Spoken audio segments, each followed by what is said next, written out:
morning guys. Good morning guys. I hope you guys be safe in our listening. So for our previous sessions, we learned the Ampere's circuit law, then magnetic field due to long straight conductor using Ampere's circuit law, then we learned solenoid, then we moved to the magnetic field due to long current carrying solenoid. Then we find magnetic field due to long current carrying solenoid. So for this in the Ampere's circuit law, the Ampere's circuit law states that what is that? The Ampere's circuit law states that the closed integral of or the line integral of magnetic field over any closed loop is equal to what is that? The line integral of magnetic field over any closed loop is equal to mu 0 times of the net current enclosed by the surface, isn't it? The net current enclosed by the surface, isn't it? So what is I enclosed? I enclosed is the current linked with the closed loop. What is that? I enclosed is the current linked with the closed loop.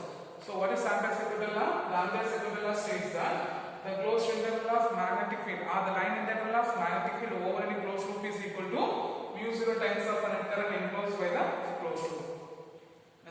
Then we find the magnetic field due to a long straight conductor. What's the final expression we get? V vector is equal to mu 0 I by 2 pi r into n cap. V vector is equal to mu 0 I by 2 pi r into n cap. Then we find that solenoid is right.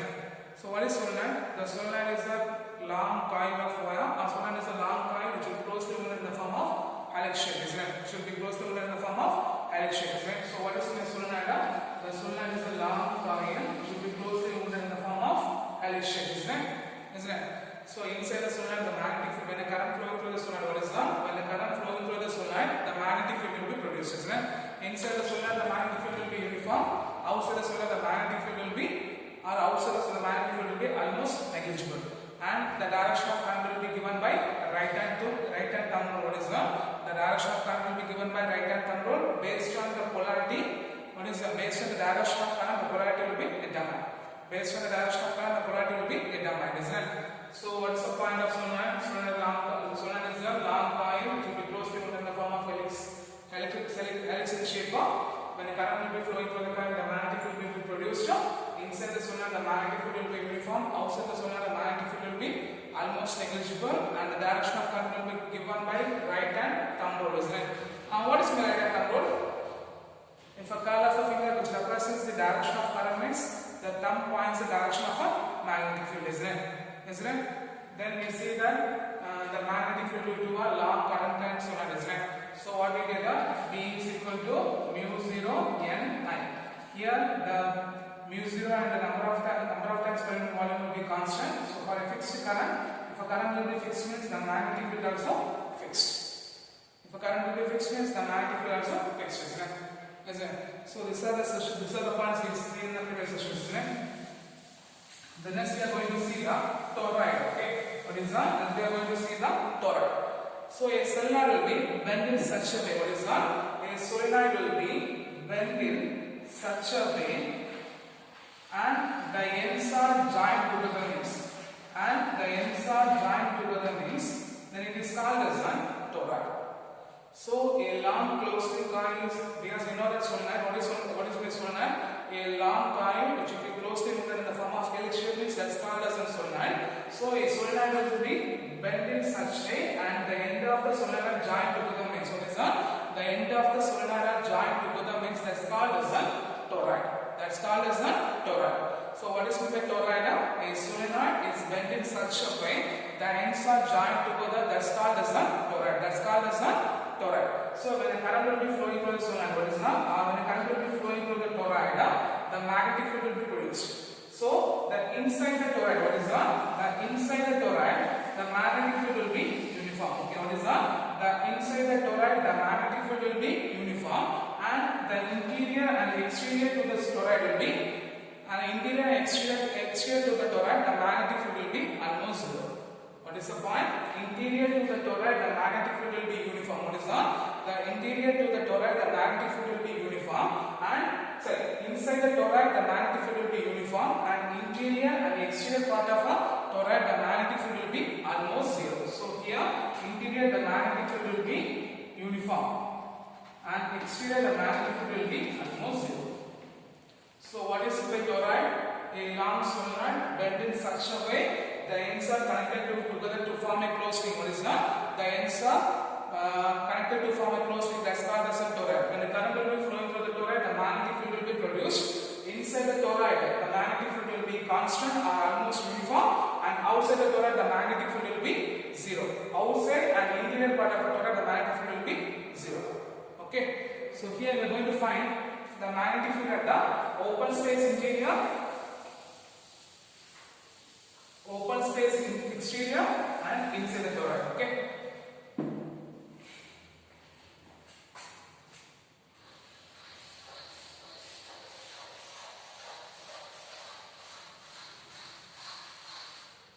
So assuming this will be toroid. Okay. So I just draw that up.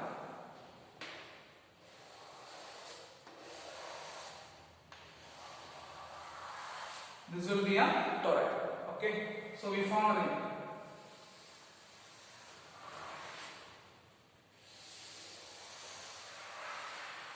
This will be a toroid.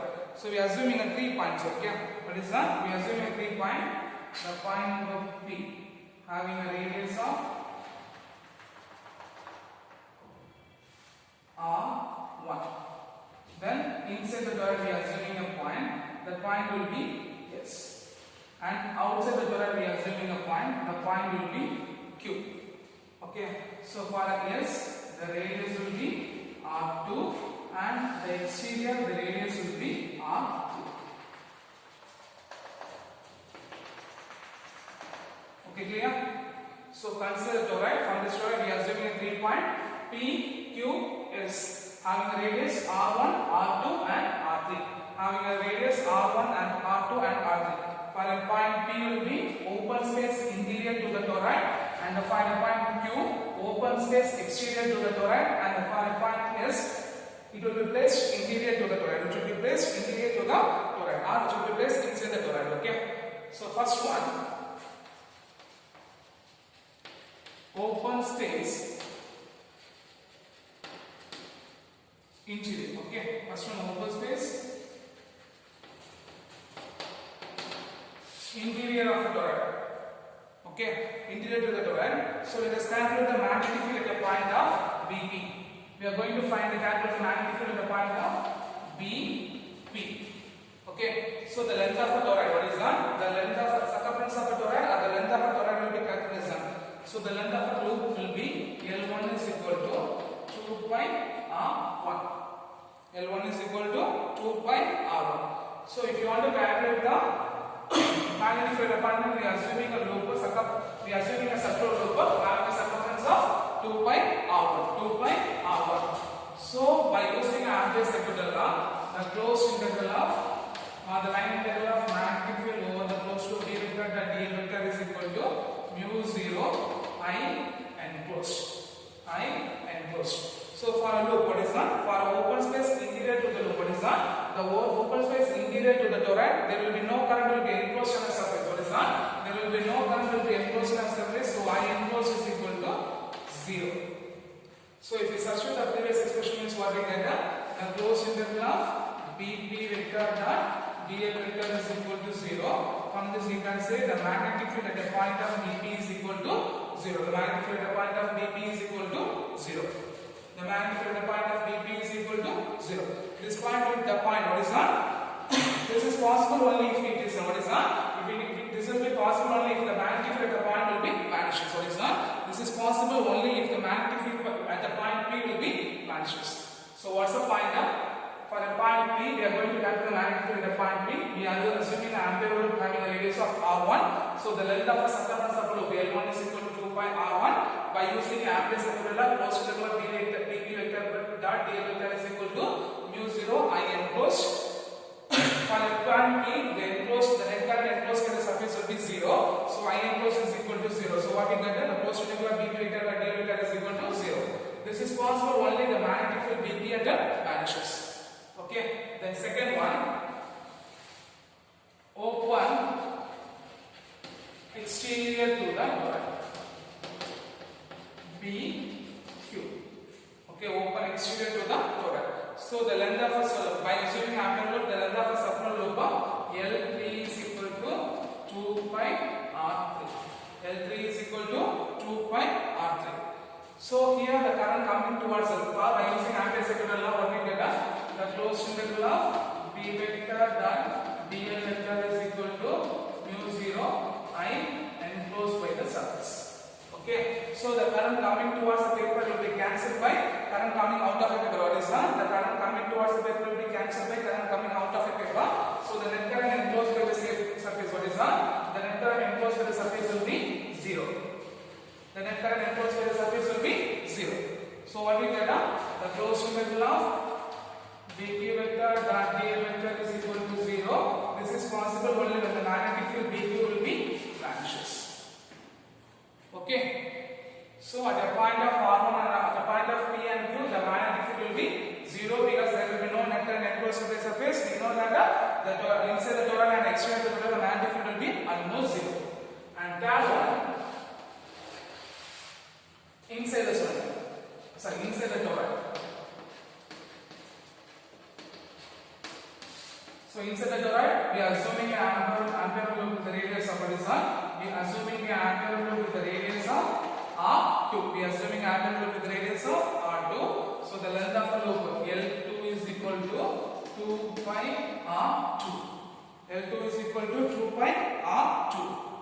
Okay, clear? For the surface, by using ampere-circular law, what is the form of ampere-circular law? The closed integral of B vector dot dl vector is equal to mu 0 I enclosed. The net current enclosed on a surface, what is that? The net current enclosed on a surface. Okay, so for 11, the closed integral of B vector dot dl vector is equal to integral of b dot dm cos theta. For a surface, the magnetic field and element will be 0, or the angle between the magnetic field and element will be 0. So the angle is equal to 0. So cos 0 is equal to 1.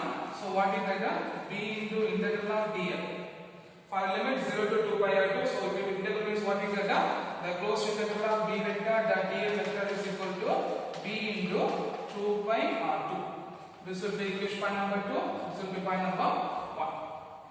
So in the n be the number of turns. So the net current enclosed by the surface, what is that? The net current enclosed by the surface is equal to what is that? The net current enclosed by the surface is equal to Ni. The net current enclosed by the surface will be Ni. That will be equation number 3.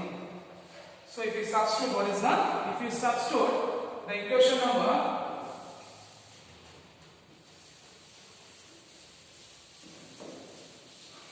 substitute the equation number 2 and 3 in equation number 1 means what is that? If you are going to substitute the equation number 2 and 3 in equation number 1 means what you get up? The closed integral of beta dl is equal to b into 2 pi r2 and the net I enclosed is equal to n into I, isn't it? So if you substitute means b into 2 pi r2 is equal to mu 0 n I. From this expression b is equal to what we get up? Mu 0 n by 2 pi r2 into I. If small n be the number of turns per unit circumference of coil, what is that? The small n be the what is that? The small n be the number of turns per unit length of a coil means small n is equal to 2 pi r2. So if you substitute means the magnetic field B is equal to mu 0 n I. Okay, clear? Clear. So we are assuming it alright. First one open space interior, the second one open space exterior, and third space inside the toroid. For both the open space interior and exterior, the net current enclosed with the surface will be 0. So the magnetic field at a point of P and Q will be 0. So for a case, this case will be possible only when the magnetic field will be vanishes. And for the third case inside the toroid, we are assuming the angular loop with radius of R2. So the total length of the angular loop L2 is equal to R total length of the circumference of the loop L2 is equal to 2 pi R2. So by using ampere-circular, the closed integral of B vector dot dl vector is equal to mu 0 I enclosed. For that, the angle between the element theta will be 0. So cos 0 is equal to 1. So B integral of dl, we know the length of the loop is 2 pi r2. So if you differentiate means you get B into L2. What is that? B into L2. So if you substitute means B into 2 pi r2. Okay. Then the net current enclosed by the surface is equal to N into I. So both will be substituting equation means B into 2 pi r2 is equal to mu 0 Ni. From this expression B is equal to mu 0 N by 2 pi r2 into I. N by 2 pi r2, what is that? The N by 2 pi r2 is the number of turns per unit volume. What is that? Sorry. Number of turns per unit length. So N is equal to by 2 pi r2. So if you substitute means B is equal to mu 0 Ni. B is equal to mu 0 Ni. So the magnetic field inside the toroid is equal to what is that? The magnetic field inside the toroid is equal to B is equal to mu 0 Ni. Okay, clear?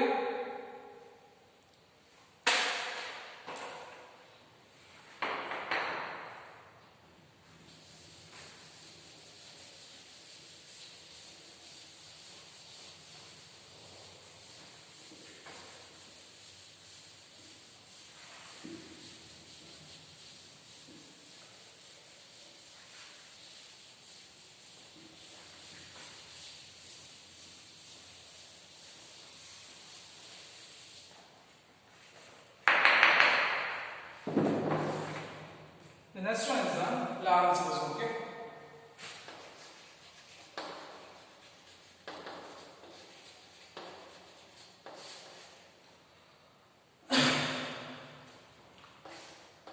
We are assuming this will be a magnetic field. Okay. Assuming a uniform magnetic field. So when a charge will be placed in a uniform magnetic field, or when a charge is at the state of rest in uniform magnetic field, means the force will be 0. What is that? When a charge will be placed in a uniform magnetic field, so the charge is in the state of rest, so the force experienced on the charge will be, or the force will be 0.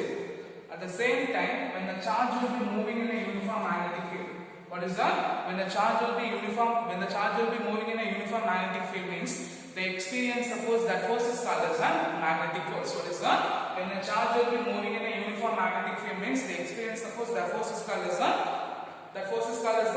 magnetic force. So the magnetic force F1 vector is equal to what is that? The magnetic force F1 vector is equal to Q into B vector plus B vector. Q into B vector plus B vector. So what's the first point? When the charge is in the state of rest in uniform magnetic field, means they experience no force. At the same time, when the charge will be moving in a uniform magnetic field, means they experience a force, that force is called as a magnetic force. The expression for the magnetic force F1 vector is equal to Q into B vector plus B vector. F1 vector is equal to Q into B vector plus B vector.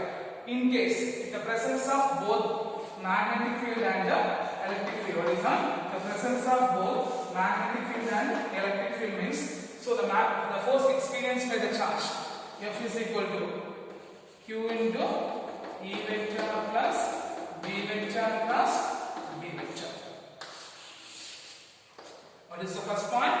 When the charge is in the state of rest, no force will be experienced. When the charge will be moving in a uniform magnetic field, they experience the force. That force is called as the magnetic force. So F1 vector is equal to Q into B vector plus B vector.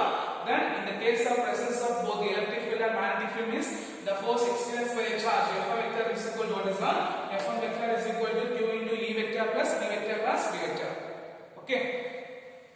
So by conducting the experience, what is that? By conducting a series of experience, the Lorentz formulate the special features of magnetic force. Okay. We find the special features of magnetic Lorentz force. Okay. So from this, when the charge will be moving in a uniform magnetic field, what is that? When the charge will be moving in a uniform magnetic field, means the experience the force, that force is called as the magnetic force. So the Lorentz formulating, what is that? The Lorentz formulating the method, the force experienced by a moving charge in uniform magnetic field. So the Lorentz formulated the method to determine, the Lorentz determined the force experienced by a charge in moving normal magnetic field. Fm vector is equal to what is that? Fm vector is equal to Q into B vector plus B vector. So the magnetic force is also called as the Lorentz force. Okay, the magnetic force is also called as the Lorentz force. From this one, if you write the magnitude form, means what we get? The force of a magnetic field, or magnetic force is equal to Q into BQB sin theta. BQB sin theta. What is that? BQB sin theta.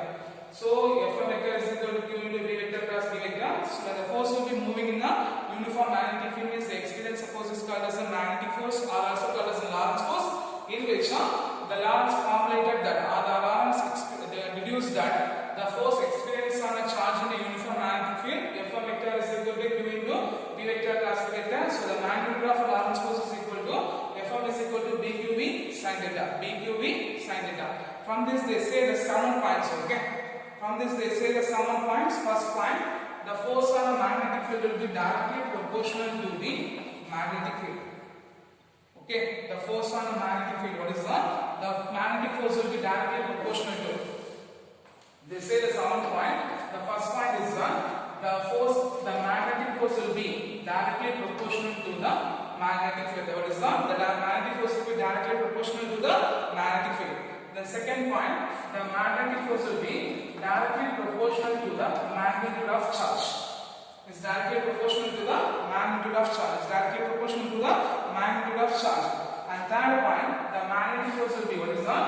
The magnetic force will be directly proportional to the velocity sector or the velocity of a moving charge.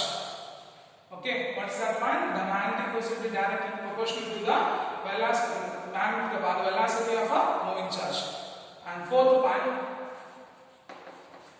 the magnetic force will be directly proportional to the sine of the angle between, what is that?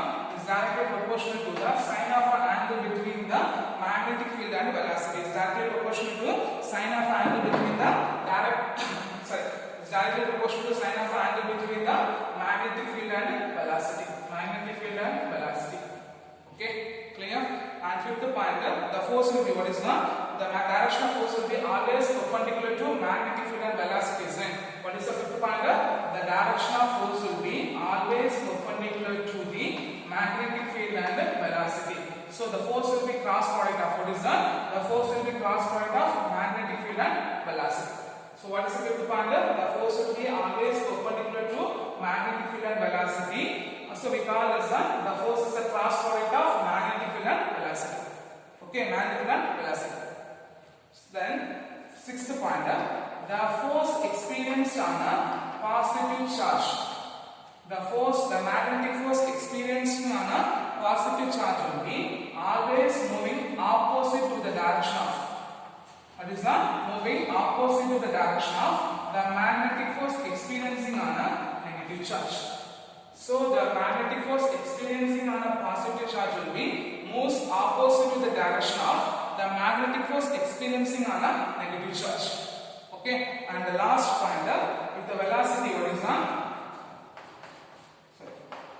if the velocity of a charge moving along the magnetic field means, what is the velocity of a charge moving along the magnetic field means the magnetic force experienced on a charge will be 0.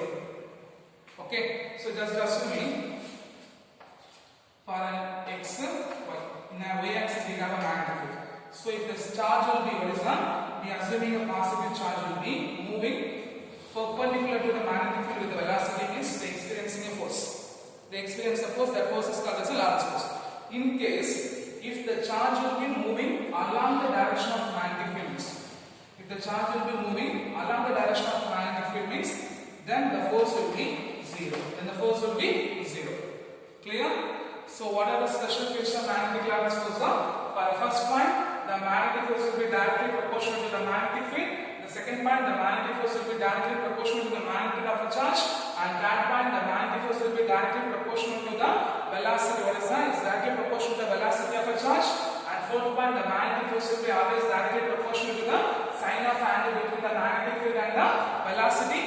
The sine of angle between the magnetic field and velocity. And the fifth point, the magnetic force will be perpendicular to the magnetic field and velocity. What is that? The magnetic force will be perpendicular to the magnetic field and velocity. So it's a cross product of, what is that? It's a cross product of magnetic field and velocity of charge. And sixth point, look at it. If it is positive charge means, okay, if it is moving perpendicular direction means it is moving away from a point. If it is negative charge means it is moving towards the point. So the force of the magnetic force on a positive charge will be always opposite to the direction of magnetic force on a negative charge. The last point, if a charge will be moving along the direction of, or the velocity of a charge will be moving along the direction of a magnetic field means the magnetic force will be 0. The magnetic force will be 0. So this is a special features of a Lorentz force. Okay, this will be a special feature of Lorentz force. You have to write down 7 points. This will be one of our repeated 3-mark questions. Okay, or it will be one of important 3-mark questions. Write the special feature of Lorentz force. So you have to write these two expressions. When a charge particle will be moving normal to the magnetic field, they experience a force. That force is called as the magnetic Lorentz force. So F vector is equal to Q into V vector plus V vector. So the magnitude of the force F is equal to B Q V sin theta. Then Clear? Clear?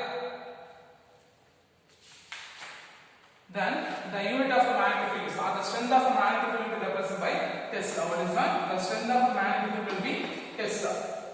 If the 1 unit of charge will be moving in the 1 unit velocity, what is that? If 1 unit of magnetic field, what is that? If 1 unit of magnetic field, sorry, 1 unit of charge will be moving in the 1 unit of velocity sector in the magnetic field, they experiencing a 1 unit of force, that's called as a Tesla. That's called as a Tesla. So what is in the Tesla? 1 unit of charge moving in a 1 unit velocity, experiencing in a unit force means then it's called as a Tesla. That is called as a Tesla.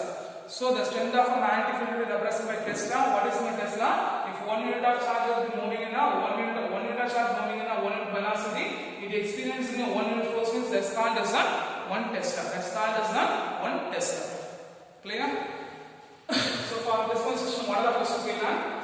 What is meant by toroid? Explain toroid at the interior, exterior and inside the toroid. And third one is on what is magnetic Lorentz force. And fourth one, what is the slightest special features of a magnetic Lorentz force. And fifth one is the define Tesla. Okay, clear? Clear? The next one, the motion of a charge in a uniform magnetic field.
Motion of a charge particle in a uniform magnetic field. What is that? The motion of a charge particle in a uniform magnetic field. So assuming a magnetic field or assuming a uniform magnetic field. Okay.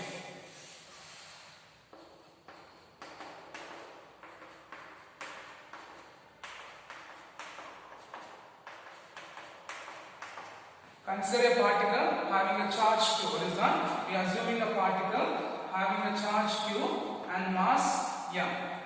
Okay, moving and entering into the region. What is that? Consider a particle having a charge q, mass m, entering into the region, having a uniform magnetic field B vector. Having a uniform magnetic field B vector. So when the charge particle entering the magnetic field means they experiencing a magnetic Lorentz force, isn't it? Or they experiencing a magnetic Lorentz force, and the Lorentz force will be always act perpendicular to both the magnetic field and the velocity of a charge. So what's the pointer?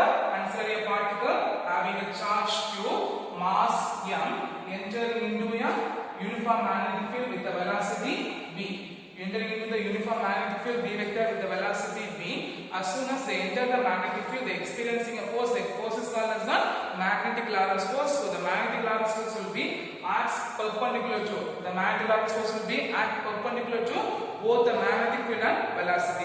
So when a charge particle moving to the normal magnetic field, they are experiencing a Lorentz force which makes a charge particle moving in a circular path. Which makes the charge particle moving in a circular path. Okay. So what's the pointer? We are assuming a particle having a charge q, mass m, entering into the uniform magnetic field or entering into the region having a uniform magnetic field with the velocity v. So they are experiencing a magnetic Lorentz force, and the force will be always acting perpendicular to the both magnetic field and velocity. So as soon as the charge enter the magnetic field, so the experience the force, which force makes the charge particle moves in a, what is that? This makes the charge particle moves in a circular path. Okay, this makes the charge particle moves in a circular path. So the Lorentz force acting on a charge particle, what is that? The Lorentz force acting on a charge particle, Fm vector is equal to q into v vector plus b vector. Fm vector is equal to q into v vector plus b vector. then the magnitude of the force Fm is equal to BQV sin theta. Here the force will be perpendicular to what is the force will be perpendicular to magnetic field and velocity. So the angle will be 90 degree. So sin 90 degree is equal to 1. So what we get? The Lorentz force is equal to BQV. This will be equation 1.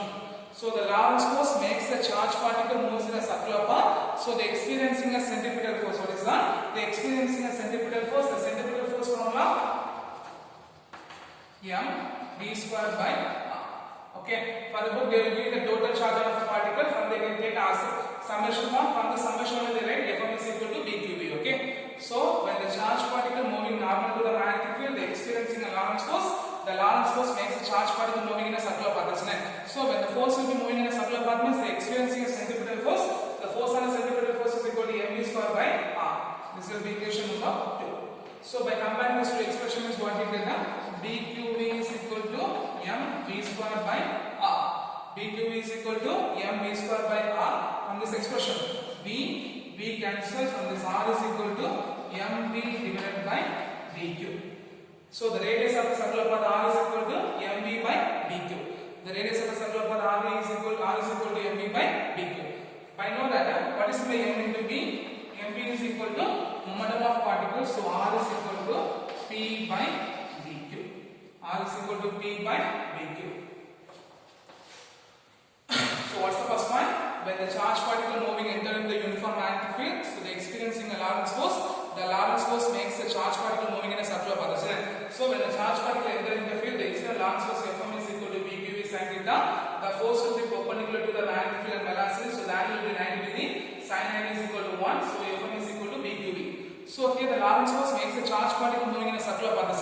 So they experiencing centripetal force. What's the formula for centripetal force? What's the formula for centripetal force? mv square by r. So by combining these two expressions is what we get. BQV is equal to mv square by r. BV cancel. R is equal to mv by dq. We know that the momentum is equal to product of its mass and velocity. So r is equal to p by dq. R is equal to p by dq. Clear? Clear. Now, if t is the time period of a charged particle moving on a circular path, what is that? If t is the time period for what is that? If t is the time period of a charged particle moving in a circular path means the time period t is equal to 2 pi r divided by v. The time period t is equal to what is that? If t is the time period of a charged particle moving in a circular path means the time period t is equal to 2 pi r by v. So if you substitute the r value in there, it's what you get.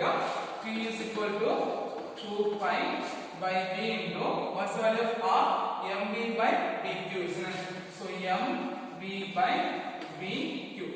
So vv cancels. So what we get? The time period t is equal to 2 pi m by vq. This is called as a cyclotron time period. What is that? This time period is called as a cyclotron period. This time period is called as a cyclotron period. This time period is called as a cyclotron period. We know the frequency will be inversely proportional to the time period. So the frequency will be inversely proportional to time period 1 by g. So if you substitute this, what we get? 1 by 2m pi m by bq. So bq will be moved to the numerator. So f is equal to bq by 2 pi m. F is equal to bq by 2 pi m. Okay, this frequency is called as a cyclotron frequency or the gyro frequency. What is that? This frequency is called as a cyclotron frequency. What is that? The frequency is called as a cyclotron frequency or gyro frequency. Okay, the frequency is called as a cyclotron frequency or the gyro frequency. Okay. So from this, the 2 pi f will be moved to the left hand side is what you get. 2 pi f is equal to bq by m. 2 pi f means the angular frequency omega is equal to 2 pi f. So omega is equal to bq by. Okay. So from this expression, what is that? From the expression of time period and the frequency, the time period will be depends upon the mass charge ratio. What is that? The time period will be depends on what is that? The time period and the frequency will be depends on mass by charge ratio. The mass charge ratio, and it will be independent of velocity and radius. It will be independent of velocity and radius. So So the time period of frequency will be depends upon the mass charge ratio and it will be independent of velocity and radius. It will be independent of velocity and radius. Clear? Clear. So what are the point here is that when the charge particle moving normal to the magnetic field, they are experiencing a Lorentz force. The Lorentz force F1 is equal to BQT sin theta, and the Lorentz force will be perpendicular to the both velocity and the magnetic field. So the angle will be 90 degrees. So sin 90 is equal to 1. So substitution F15 is equal to BQT. So they experience a centripetal force. The Lorentz force makes the charge particle moving in a circular path. So they are experiencing a centripetal force. The centripetal force is equal to mv square by r. So by comparing this two expression means what we get? BQB is equal to mv square by r. BB cancels. From this r is equal to what we get? Take a cross multiply mv by bq. Okay. So we know the momentum T is equal to mass into velocity. So r is equal to p by mq. If t is the time period of the particle moving in a circular path, what is that? If t is the time period of the particle moving in the circular path means the time period t is equal to 2 pi r by v. So substitute expression mv by dq, dv cancelled, so 2 pi n by dq. So this time period is called as a cyclotron period. The frequency will be inversely proportional to time period. So f is proportional 1 by 2 pi m by dq, dq will be moved to the numerator. So what we get? F is equal to dq by 2m. By cross multiplication, 2 pi f is equal to bq by m. So omega is equal to 2 pi f. So omega is equal to bk. So both the frequencies are as a cyclotron frequency or gyro frequency. In which one of the important point that time period frequency will be depends upon the mass charge ratio and it will be independent upon velocity and radius of a particle. It will be independent of velocity and radius of a particle. Okay, clear? Clear. The last point, when the charge particle enter into the magnetic field, the magnetic field will be resolved into two components. One is a B cos theta, which will be uniform to the field. Other one is a B sin theta, which will be perpendicular to the field. So the B cos theta doesn't make an impact on a charge particle, and the B sin theta makes the charge particle moving in a circular path. So when the charge particle enter into the uniform magnetic field, they move in a helix shape. They move in a helix shape. They move in a helix shape. So what's the point here? When a charge particle enter into the magnetic field, what is that? When a charge particle enter into the magnetic field, the magnetic field will be resolved into two components, B cos theta and B sin theta. B cos theta will be parallel to the charge particle and the charge particle will be parallel to the field, and the other one is the B sin theta will be perpendicular to the charge. So B sin theta B cos theta doesn't make an impact on a charge. At the same time, B sin theta makes the charge particle moving in a circular path. So when the charge particle enter into the field, it starts moving in a circular path. It moves in a helix shape. It moves in a helix shape. Okay, it moves in a helix shape. Clear? Clear? So these are the points. The motion of a charge particle in a uniform magnetic field. Okay, what is the motion of a charge particle in a uniform magnetic field?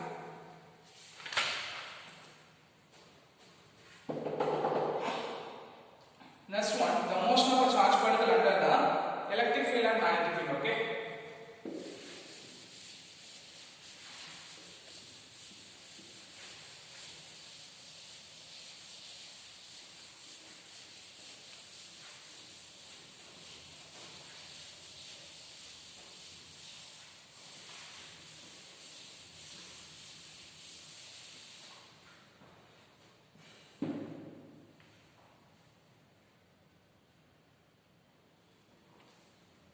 Motion of a charge particle in both electric field and cross electric field and magnetic field. Okay. So we are assuming a surface.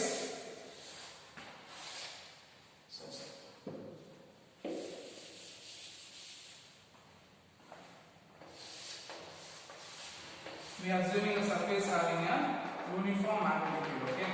We are assuming a surface having a uniform magnetic field B. Consider capacitors. What is that? Consider a parallel capacitors producing a uniform electric field E. What is that? Consider a parallel capacitor producing a uniform electric field E, which is placed in a uniform magnetic field. Which is placed in a uniform magnetic field. Okay. So considering a uniform, suppose considering arrangement having a uniform magnetic field B and a parallel capacitors which is producing a uniform electric field E placed in a uniform magnetic field. Now suppose a charge Q having a mass m moves from left to right of a region. From left to right of region. So suppose a particle having a charge q mass m moving from left to right of a field. Left to right of the field. The electric field makes the charge particle moving downward. The electric field makes the charge particle moving downward, and the magnetic field makes the charge particle moving upward. So the force, when the Lorentz force, what is that? When the Lorentz force will be acting upward, and the electric force makes the charge particle moving downward. So at case both the forces, what is that? One force will be balanced by the other force. What is that? At particular velocity, one force will be balanced by the other force. So what we get now? The force experienced by the electric field QE is equal to the force experienced by the magnetic field dQ is 0. So from this Q cancel. So P0 is equal to E by V. So for a particular velocity, what is that? For a particular velocity, what is that? So magnitude of electric field and the magnitude of electric field and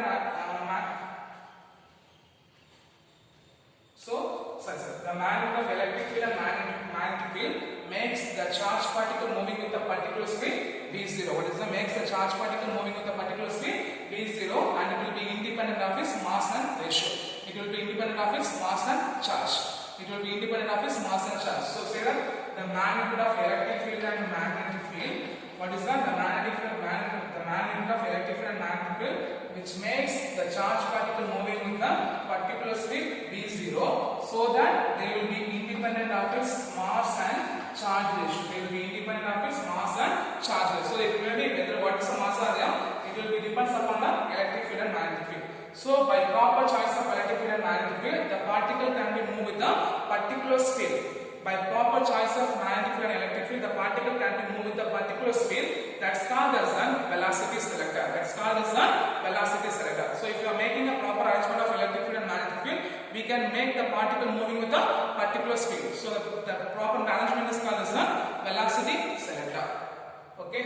So for today's sessions, we see about the toroid. What is the toroid? Explain the toroid. Then second one, what is magnetic Lorentz force, and write the special features of magnetic Lorentz force. Define Tesla. Then one of the important 5 mark questions, the motion of a charge particle in a uniform magnetic field. Then the motion of a charge particle in both the electric field and magnetic field, in which one of the important questions is define velocity selector. So this is the point we will learn very clearly. Okay. So for next session we are going to see the cyclotron. Okay guys, thank you.